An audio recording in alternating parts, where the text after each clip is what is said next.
Hello guys and welcome back to the channel, where today guys I'll be showing you how to print boarding pass on Alaska Airlines.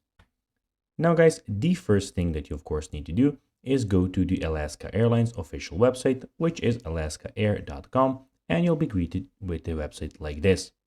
Now when you did that, you just need to go and log into your profile. But guys, if you do not have one, don't worry, you can always go and register to Alaska Airlines. But guys, if you do not know how to do that, you can always go to our YouTube channel, where we have plenty of how to Alaska Airline videos where you can see how you can do this.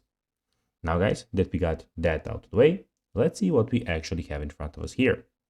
So as you can see here, we have the official website where we have a lot of things that you can do. First of all, you can go and book flights here. You can go and check into your flights that you already booked. You can see the flight status of any flight that you want.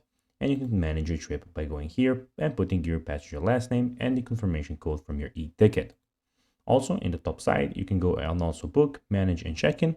You can see where they fly, so basically where Alaska Airlines can fly you to. You can go click on traveling with us and the plan here. Also, in the top right corner, you can go and search manually. You can change language, see the card where you can see all of your cards, click on the help center, the sign up and sign in option, and of course there will be the logout option when you create your account. Now guys, let's see how you can actually go and print boarding passes on Alaska Airlines.